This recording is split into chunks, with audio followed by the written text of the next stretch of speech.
নমস্কাৰ আপুনি চাই আছে আফটাৰনুন এক্সপ্ৰেছ মই জয়ন্ত মাধৱ গোস্বামী ৰাজ্যত সংঘটিত হৈছে এটোৰ পিছত হিটো অপৰাধজনিত ঘটনা এইবাৰ মহানগৰী নিকটৱৰ্তী পানী খাইটিত নৃশংসভাৱে হত্যা কৰা হৈছে এগৰাকী মহিলাক আজি পুৱা উলংগ অৱস্থাত উদ্ধাৰ কৰা হয় অচিনাক্ত মৃতদেহটো পানী খাইটি আৰক্ষী চকীৰ সমীপতে হাত ভৰি বন্ধা অৱস্থাত উদ্ধাৰ হোৱা মৃতদেহটো কেন্দ্ৰ কৰি সৃষ্টি হয় তীব্ৰ চাঞ্চল্যৰ কোনো নৰপিশাচে বলাৎকাৰ কৰি মহিলাগৰাকীক হত্যা কৰাৰ সন্দেহ কৰা হৈছে অপৰাধীৰ বিৰুদ্ধে আৰক্ষীয়ে কঠোৰ পদক্ষেপ লোৱাৰ পিছতো ৰাজ্যত হ্ৰাস হোৱা নাই অপৰাধজনিত ঘটনা আৰক্ষী চকীৰ সমীপতে কোনে হত্যা কৰিলে এই মহিলাগৰাকীক আৰক্ষীৰ তদন্তত কি তথ্য লাভ কৰিছে দুৰ্বৃত্তক শীঘ্ৰেই আৰক্ষীয়ে গ্ৰেপ্তাৰ কৰিব পাৰিবনে এই লৈ সৃষ্টি হৈছে অঞ্চলবাসীৰ মাজত প্ৰশ্ন এই পৰ্যন্ত চিনাক্ত কৰিব পৰা হোৱা নাই নৃশংস হত্যাৰ বলি হোৱা দুৰ্ভগীয়া মহিলাগৰাকীক উলংগ অৱস্থাত উদ্ধাৰ কৰা হয় এগৰাকী অচিনাক্ত মহিলাৰ মৃতদেহ বলাৎকাৰ কৰি হত্যা কৰাৰ সন্দেহ কৰা হৈছে এই পৰ্যন্ত আৰক্ষীয়ে কোনো ধৰণৰ ক্লু লাভ কৰা নাই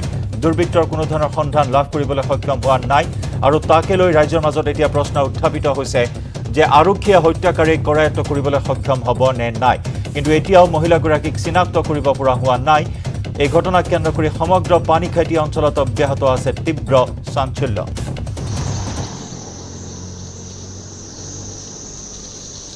ছোৱালী মানুহ আপোনাৰ উলংগ হৈ আছে প্লাছ মানে হাত ভৰি বান্ধা আছে মানে সেনেকৈ মানে আমি মানে চাব আহিলোঁ আৰু কোন ঠাইটো এইটো আমগাঁও তাৰি বাগান বুলি কয় কোনোবাই মাৰি পেলাই দিছে হয় কোনোবাই মাৰি পেলাই দিছে আমি আজি দেখিলোঁ যে এটা আনআইডেণ্টিফাইড ডেড বডি পোৱা হৈছে মহিলা প্ৰায় 35 বছৰ ভিতৰে হ'ব আঘাতৰ চিন তেনেকৈ দেখা নাই ফটো তুলি লৈছোঁ অলপ ক্ল'জলি লিগেচাৰ মাৰ্কো দেখা নাই ডিঙি যিটো আছে থাকিব লাগে আদাৰৱাইজ আমি পোষ্টমৰ্টমৰ কাৰণে পঠাম এতিয়া ইফালে বৰপেটাত চাঞ্চল্যকৰ যুৱতী অধিবক্তা ঘানিখুচি হত্যাত জড়িতৰ অভিযোগত চিকিৎসকসহ দুজনক গ্ৰেপ্তাৰ কৰিছে আৰক্ষীয়ে চিকিৎসক মকদম আলী আৰু আব্দুল ৰহমান নামৰ দুজনক আদালতত হাজিৰ কৰোৱা হৈছে উল্লেখযোগ্য যে বৰপেটাৰ বিলৰতাৰী হাতীত জ্যেষ্ঠ ভগ্নীৰ সন্মুখতে ৰাজপথত তিনি দুৰ্বৃত্তই চুৰিৰে হানিখুচি হত্যা কৰে ৰিনিমা বেগম নামৰ অধিবক্তাগৰাকীক জ্যেষ্ঠ ভগ্নীৰ চিকিৎসাৰ বাবে বৰপেটাৰ বিলৰতাৰী হাতীৰ এগৰাকী চিকিৎসকৰ ওচৰলৈ আহিছিল যুৱতী অধিবক্তাগৰাকী জ্যেষ্ঠ ভগ্নীক চিকিৎসকক দেখুৱাই গাড়ীত উঠিবলৈ লওঁতেই বাইকত অহা তিনিজনীয়া দুৰ্বৃত্তৰ দলটোৱে চুৰিৰে আক্ৰমণ কৰে ৰিনিমা বেগমক আঘাতপ্ৰাপ্ত যুৱতীগৰাকীক ততাতৈয়াকৈ বৰপেটা মেডিকেল কলেজ হাস্পতালত ভৰ্তি কৰোৱা হয় যদিও চিকিৎসাৰ পূৰ্বেই মৃত্যু হয় যুৱতী অধিবক্তাগৰাকীৰ মাটিবাৰী সংক্ৰান্তীয় বিবাদৰ বাবেই অধিবক্তাগৰাকীক হত্যা কৰা বুলি অভিযোগ জ্যেষ্ঠ ভগ্নীৰ এই ঘটনাক লৈ বৰপেটাত সৃষ্টি হৈছে তীব্ৰ চাঞ্চল্যৰ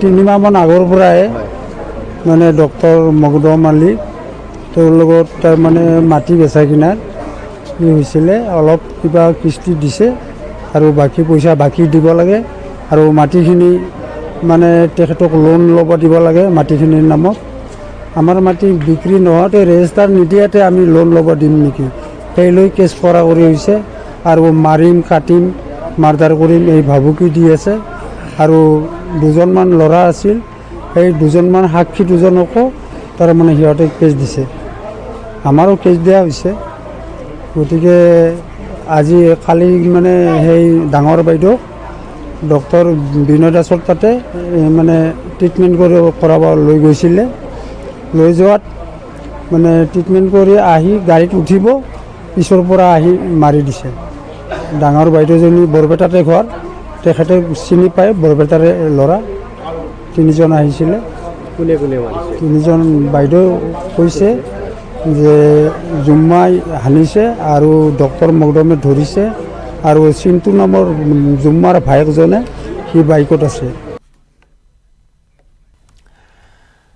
মূল্যবৃদ্ধিৰ পৰা শিক্ষক নিযুক্তিৰ প্ৰসংগ হয় নিবনুৱা নিযুক্তিৰ পৰা নতুন শিক্ষানুষ্ঠান স্থাপন বিধায়ক পুঁজিৰ পৰা দুৰ্নীতি এনে বহু প্ৰসংগ আজি উত্থাপন হ'ল বিধানসভাৰ মজিয়াত আজি বিধানসভাত উত্তপ্ত পৰিস্থিতিৰ সৃষ্টি হ'ল বিৰোধীয়ে কেতবোৰ প্ৰসংগ আজি উত্থাপন কৰিলে চৰকাৰক মিছলীয়া আখ্যা দি বিৰোধীয়ে কটাক্ষ কৰে 1 লাখ নিবনুৱাক নিযুক্তি দিয়াৰ ক্ষেত্ৰত চৰকাৰ ব্যৰ্থ হ'ল ইত্যাদি বিভিন্ন সমালোচনা শিৱসাগৰৰ বিধায়ক অখিল গগৈ মূল্যবৃদ্ধিৰ প্ৰসংগক লৈ সদন উত্তাল কৰিলে বিৰোধী পক্ষই বিৰোধীৰ সমালোচনাৰ উত্তৰত মুখ্যমন্ত্ৰীয়ে ক'লে বহু গুৰুত্বপূৰ্ণ কথা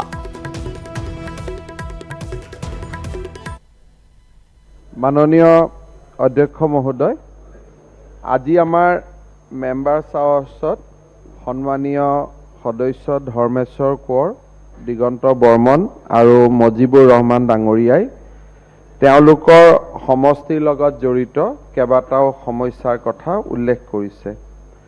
বিশেষকৈ আমাৰ চৰাইদেউ মৈদাম, লোক নিৰ্মাণ বিভাগ, education department, health department, PNRD department কেইবাটাও সমস্যাৰ কথা ইয়াত উল্লেখ কৰা হৈছে আৰু মোৰ সতীৰ্থ মন্ত্ৰী ৰণোজ পেগু ডাঙৰীয়াই শিক্ষা বিভাগৰ প্ৰশ্নখিনিৰ উত্তৰ দিব আৰু আন কথা যিখিনি আন বিভাগৰ অধীনত আছে তাৰ ওপৰত তেখেতসকলে নিজৰ নিজৰ প্ৰত্যুত্তৰ দিব। মই চাই থকা বিভাগকেইটাৰ ভিতৰত বিশেষকৈ ইণ্ডিজেনাছ ফেইথ আৰু আমাৰ যিটো জনজাতীয় বিশ্বাস তথা সংস্কৃতি বিভাগ আছে তাৰ অধীনত আৰু লোক নিৰ্মাণ বিভাগৰ অধীনত অহা কথাকেইটা মই উল্লেখ কৰিব খুজিছোঁ।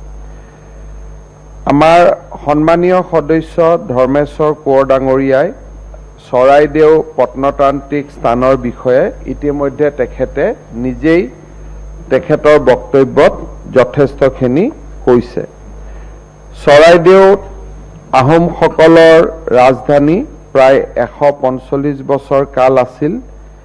খ্ৰীষ্টাব্দ 1253 চনত স্বৰ্গদেউ চাওলুং চুকাফাই আহোম ৰাজ্যৰ ৰাজধানী চৰাইদেউত প্ৰতিষ্ঠা কৰিছিল আৰু আহোম ৰাজ্যৰ শাসন কেন্দ্ৰ হিচাপে চৰাইদেউ অঞ্চল আহোম ৰজা টাইও খামতি ৰাজত্ব কাললৈ অৰ্থাৎ 1380 to 1389 অৰ্থাৎ তেখেতৰ সময়লৈকে চলিছিলে আৰু এই যি আমাৰ প্ৰত্নতান্ত্ৰিক স্থান সেই প্ৰত্নতান্ত্ৰিক স্থানত ধাৰণা কৰা হৈছিল যে তাত ৰাজধানী চৌহদ আছে, সমাধি ক্ষেত্ৰ আছে আৰু পবিত্ৰ তীৰ্থস্থানসমূহো আছে। আহোমসকলৰ পূৰ্বে মৰাণ আৰু বৰাহীসকলৰো এই স্থানখনি অতি পবিত্ৰ আছিল আৰু আধ্যাত্মিকতাৰ কেন্দ্ৰ আছিল। যথেষ্টখিনি গৱেষণাৰ পিছতো আমি এতিয়ালৈকে চৰাইদেউত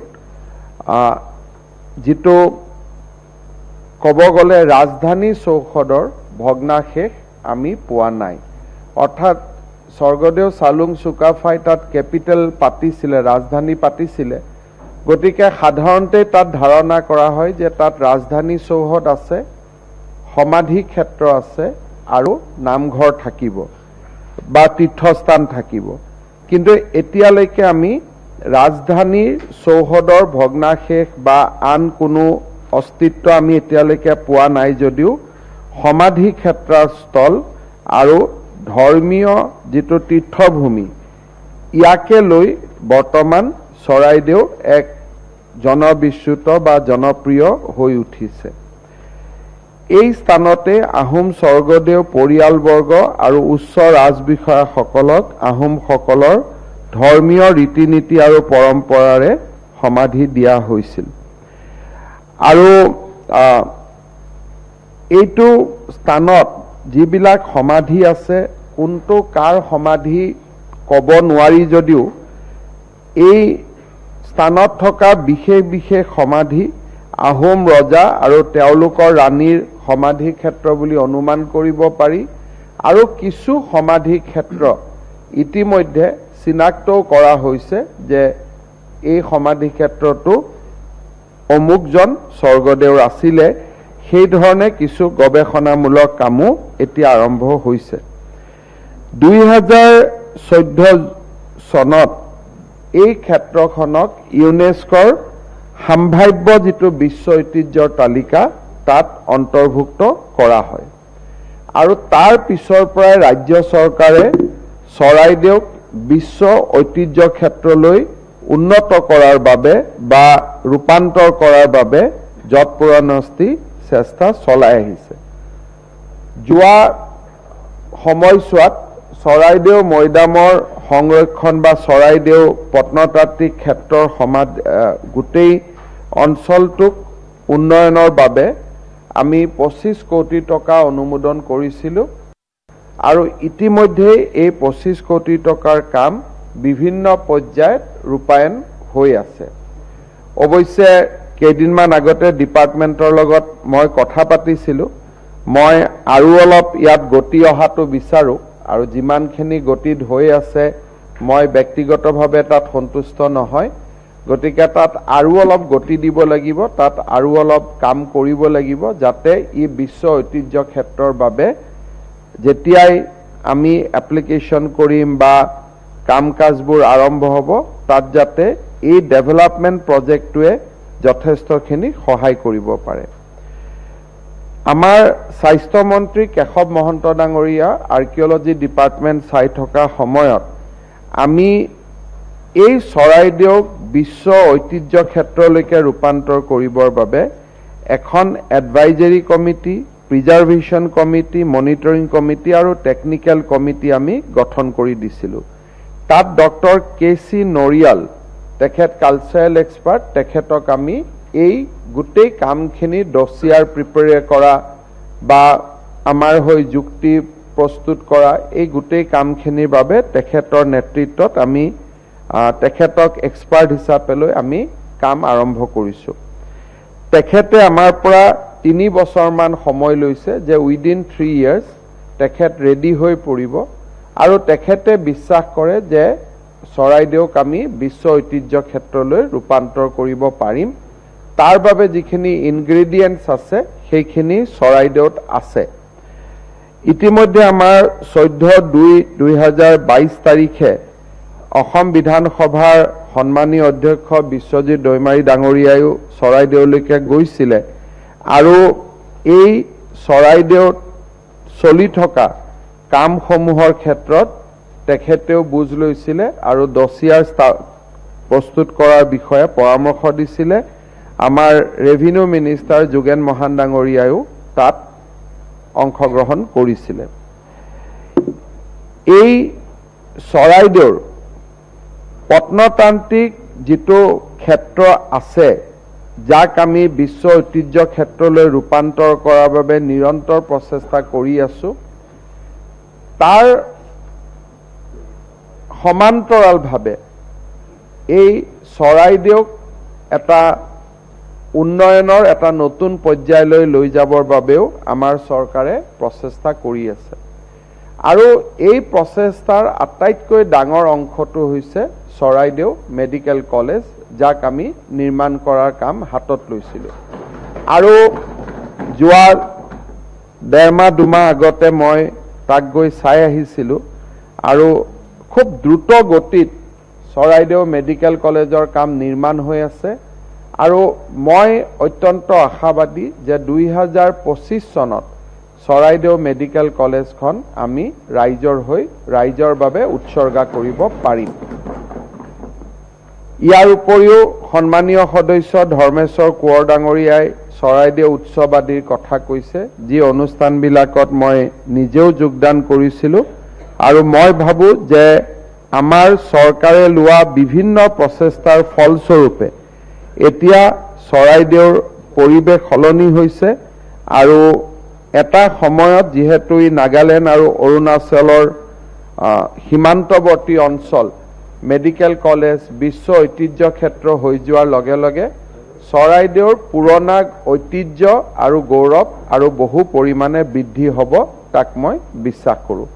আৰু আমাৰ চৰকাৰৰ নিৰন্তৰ সহযোগিতা থাকিব যাতে চৰাইদেউক আমি উন্নয়নৰ নতুন পৰ্যায়লৈ লৈ যাব পাৰোঁ। ইয়াৰ লগতে চৰাইদেউ যি অসমমালা আঁচনিৰ কাম আৰম্ভ হৈছে, শিৱসাগৰৰ পৰা একেবাৰে চৰাইদেউলৈকে কানেক্ট কৰা, ইয়াৰ ফলতো মই ভাবোঁ যে কানেক্টিভিটিৰ ক্ষেত্ৰতো চৰাইদেউ বহুতখিনি আগুৱাই যাব পাৰিব। মই আমাৰ বিশেষকৈ নতুন বিধায়ক ধৰ্মেশ্বৰ কোঁৱৰ ডাঙৰীয়াই চৰাইদেউৰ উন্নয়নৰ কাৰণে যথেষ্ট চেষ্টা কৰি আছে। তেখেতৰ চেষ্টাত আমাৰ ৰাজ্য চৰকাৰে সহযোগিতা দিব আৰু ভৱিষ্যতেও তেখেতৰ সমষ্টিটোক আগুৱাই লৈ যোৱাৰ বাবে আমাৰ প্ৰচেষ্টা অব্যাহত থাকিব।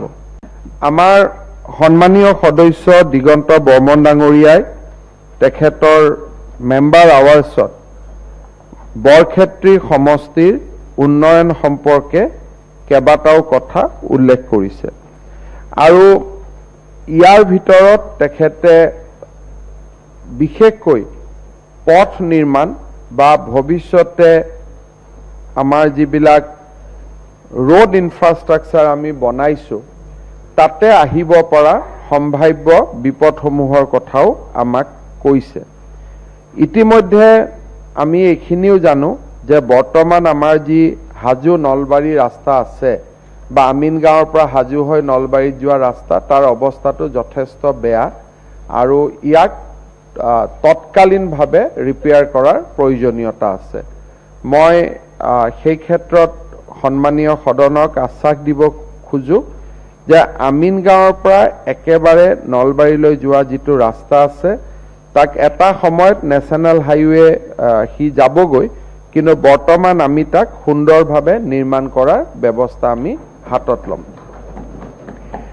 বৰক্ষেত্ৰী সমষ্টিত যোৱাটো কাৰ্যকালত ৰাস্তা ঘাটৰ উন্নয়নৰ বাবে ৰাজ্য চৰকাৰে বহুখিনি পুঁজি অনুমোদন কৰিছিল। RIDF, চেণ্ট্ৰেল ৰোড ফাণ্ড আৰু আছাম মালা আঁচনিৰ পৰাও বৰক্ষেত্ৰী সমষ্টিত কেইবাটাও নিৰ্মাণৰ কাম হাতত লোৱা হৈছিলে।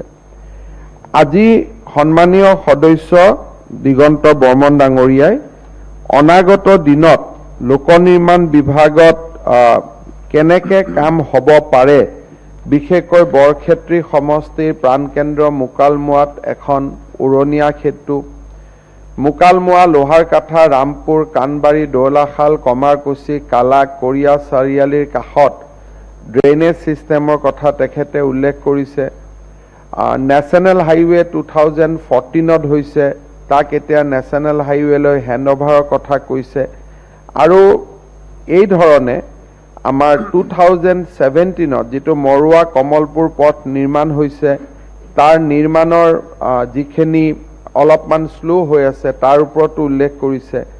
আৰিকুছি লোহাৰকঠা পথটোত ছিগনেচাৰ প্ৰজেক্টত 3 কিলোমিটাৰৰ কাম বাকী আছে, তাৰ ওপৰতো উল্লেখ কৰিছে। এই গোটেই কথাখিনি মই নোট লৈছোঁ আৰু ডেফিনেটলি এই গোটেই কথাখিনিৰ ওপৰত আমি পজিটিভলি কাম কৰাৰ বাবে চেষ্টা কৰিম। বিশেষকৈ ছিগনেচাৰ স্কিমত টকাৰ কোনো অসুবিধা নাই, গতিকে তাৰ পিছতো কামটো কিয় লেহেমীয়া হৈ আছে সেই বিষয়ে মই নিজে অনুসন্ধান কৰিম আৰু বিশেষকৈ এইবাৰ আমি মোৰ বিভাগত সকলোকে কৈছোঁ যে পুৰণা স্কিমবিলাক আমি শেষ কৰিব লাগে, কাৰণ যিহেতু এই বছৰৰ পৰা SOPD আঁচনি বন্ধ হ'ব বা আগৰ ছিগনেচাৰ স্কিম আদি গোটেইবিলাক 2022 চনত বন্ধ হ'ব, গতিকে এইবাৰ বাজেটত আমি পৰ্যাপ্ত পুঁজি ৰাখিছোঁ পুৰণা লাইবিলিটিবিলাক আমি যাতে ক্লিয়াৰ কৰিব পাৰোঁ আৰু কামবিলাক দ্ৰুত গতিত শেষ হয়। নিযুক্তি মূল্য বৃদ্ধিক লৈ আজি শাসকীয় পক্ষৰ বিৰুদ্ধে প্ৰতিবাদ মুখৰ হৈ উঠিল বিৰোধী। প্ৰতিশ্ৰুতি ৰক্ষা কৰাত চৰকাৰ ব্যৰ্থ হৈছে বুলি সমালোচনা কৰে কেইবাজনো কংগ্ৰেছ আৰু AIUDFৰ বিধায়কৰ লগতে অখিল গগৈ। আমাৰ অমূল্য সময় নষ্ট কৰিব নালাগে।